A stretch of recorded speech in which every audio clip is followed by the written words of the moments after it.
Ya.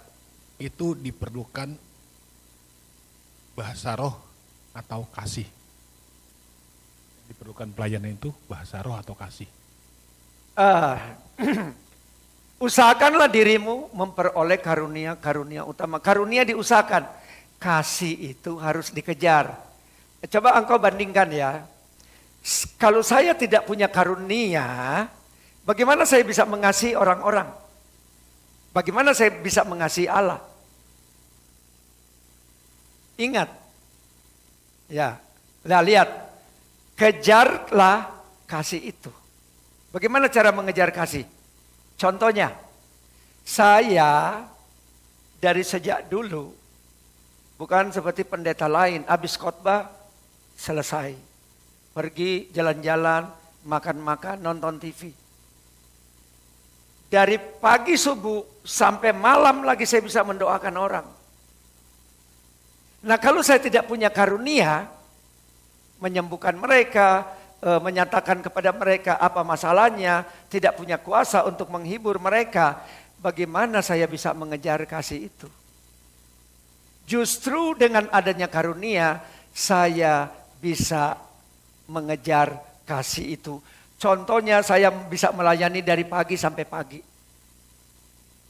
Contohnya sekarang kita hari Minggu mulai ibadah jam 10 karena ada inspeksi kita harus mendoakan orang sampai jam 12 malam. Nah sampai waktu yang tidak terbatas ini tidak menghitung-hitung waktu, itulah yang namanya mengejar kasih. Karunia sangat penting. Karena karunia itu sama seperti perlengkapan alat. Contoh gini, mana lebih penting ya, mengerjakan sesuatu atau tidak mengerjakan sesuatu? Misalnya contoh, mengerjakan sesuatu pakai alat atau mengerjakan sesuatu tanpa alat. Sama kan hasilnya mengerjakan. Nah kalau kita nggak pakai alat, bagaimana engkau mau mencangkul tanah nggak punya alat? Apa yang bisa engkau lakukan? Nah bagaimana saya bisa mengasihi orang-orang itu kalau saya tidak punya alat? Nah apakah saya tidak punya kasih mendoakan orang dari pagi sampai malam tanpa pamrih?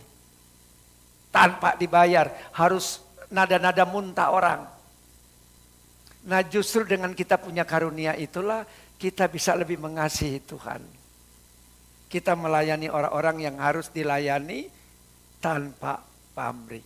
Jadi ingat, karunia harus dikejar. Harus diminta, diusahakan. Nah seperti saat ini, kita sedang mengusahakan semua dengan karunia-karunia.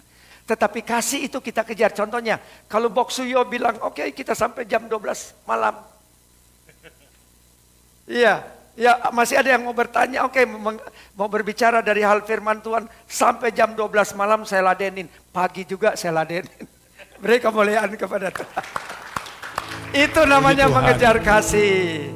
Oke lanjut. Ya, berarti tadi kesimpulannya karunia kita harus meminta, kasih kita harus mengejar. Mengejar. Jadi dahulukan mana kasih sama karunia Pak? Sekarang gini, dengan mempunyai alat-alat kita dapat, contohnya gini. Oh iya betul, kita punya pistol bisa tembak orang. Ya gitu, gitu, kayak gini, bisa kayak gini. Pak Boksuyo mau bawa 10 orang ke gereja karena mengasihi. Kalau Pak Boksuyo nggak punya mobil gimana dong? Nah sekarang kalau punya mobil kan enak. Bisa bawa ya. Bisa bawa. Nah begitu juga dengan karunia saya bisa mengusir setan, saya bisa menumpangkan tangan, orang bisa disembuhkan, saya bisa menyampaikan pesan-pesan Tuhan, orang dikuatkan, orang dihibur dengan karunia. Oke. Nah, landasan karunia adalah kasih. Landasan karunia adalah kasih. Kasih. Ya. Gitu. Oke, Bapak Ibu semua, tinggal 10 menit lagi. Satu pertanyaan kalau ada yang mau tanya, kalau tidak ada, saya tutup untuk mengambil kesimpulan.